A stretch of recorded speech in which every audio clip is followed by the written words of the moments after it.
Hello, fashion dreamers. I'm your host, Marco of Dreaming in Fashion.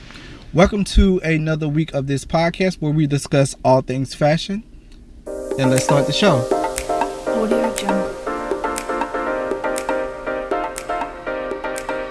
All right, first up on my list, we're going to talk about Project Runway Season 18.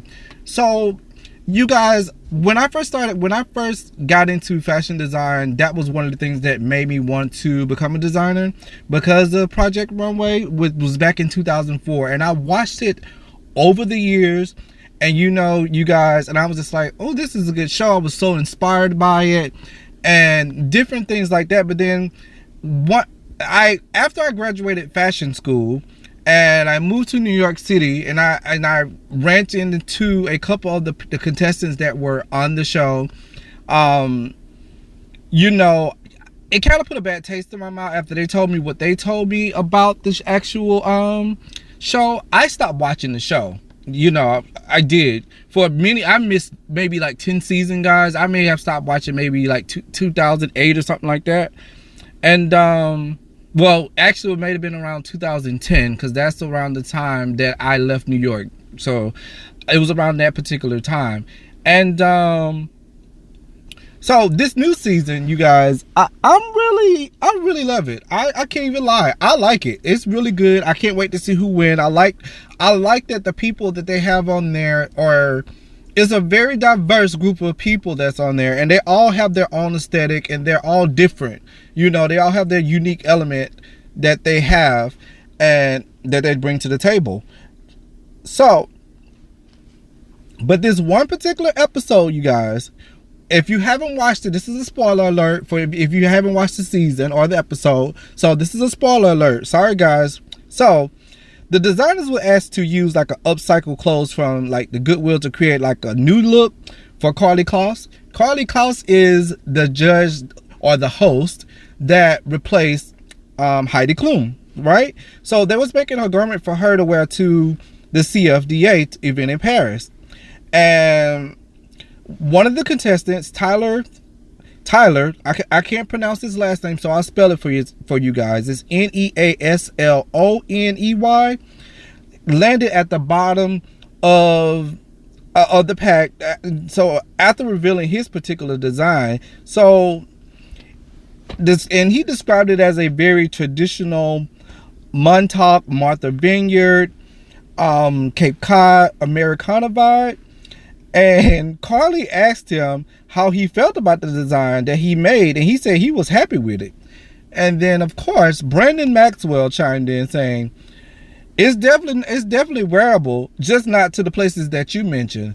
And my mouth hit the floor, because I couldn't believe he was that bold to say that to him. So, then Tyler replied, and Tyler was like, not even to dinner with the Kushners. You guys, when I tell you, it was a gag moment, because I know the name Kushner from the Republican Party and Jared Kushner, but I didn't put two and two together.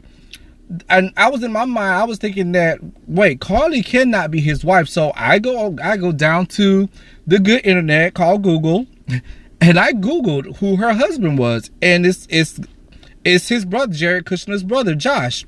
So that was a read. When I tell you, honey, he read her, he was like, not even to dinner with the Kushners. I gagged. I went back and I rewatched that particular part like 3 or 4 times, because I gagged so hard. And I just thought Carly would have like a good reply back, but her reply back was like, no, this is not about my husband. This is about this competition or this show. So, the internet was in an uproar. So after all this happened, Tyler was like, he went on and he capitalized off of this. He went and made t-shirts, and he's selling them with Quip or whatever, with that particular saying on it. And he kind of made out like a fat rat and got his coins off of it. I think it's funny. I think it's funny that he had his moment for the saying, and that made for good television.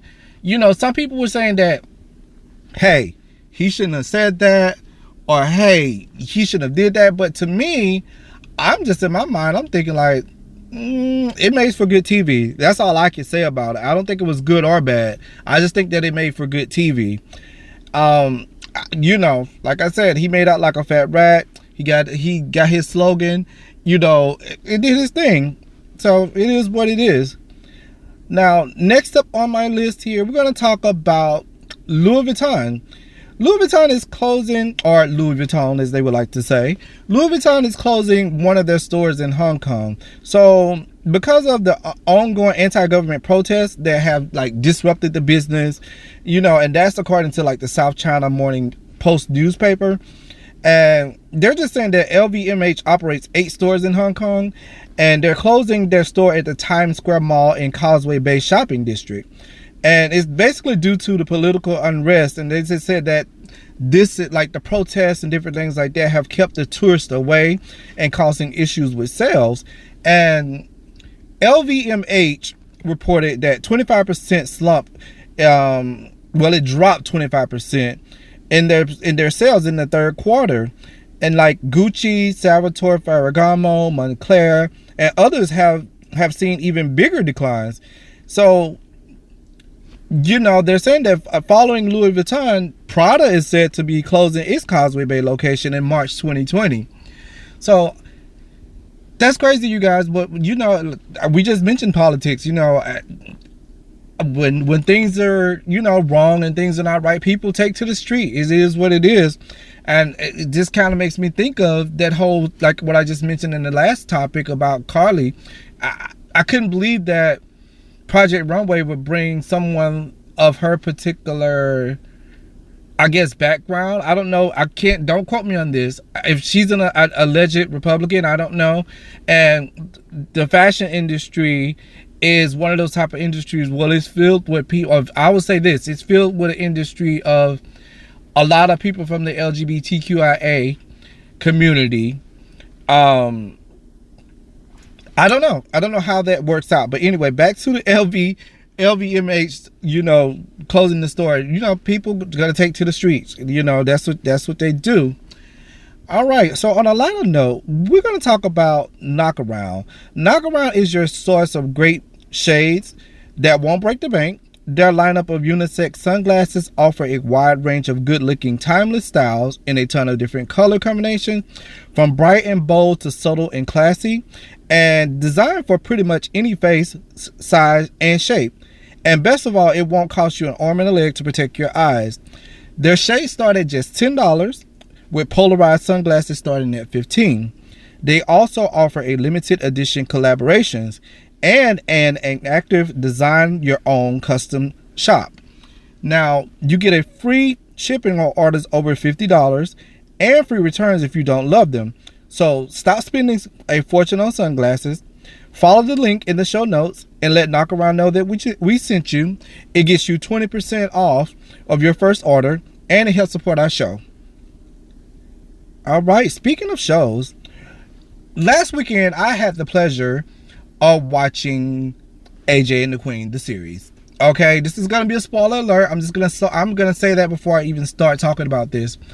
So, AJ and the Queen, a series about Rupaul and I forget the young actor who's working with her name. I'm sorry, I don't want to pronounce it wrong, but so basically, it's a down on her luck drag queen traveling across America in a van with a tough talking kid stowaway.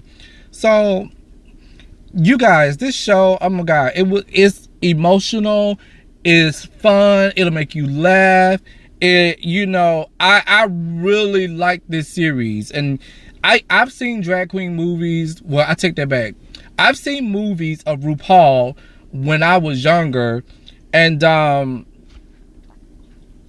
acting skills were not on that particular level, and they were very kind of cheesy. And it's no shade to RuPaul, because I like RuPaul. Don't get me wrong, I like RuPaul, but that's neither here or there. But overall, this is a really, really good show. I was watching it, of course, for the fashion, and I wanted to see the gowns, and I wanted to see RuPaul in all of her glory, because nobody does it like RuPaul. Okay, now, just one particular scene, or just one particular part on one of the episodes, is when they traveled to a house museum that housed Bob Mackey's like dresses that were from back in the day, from like Cher, Diana Ross, and I think Dolly Parton. Don't quote me on that.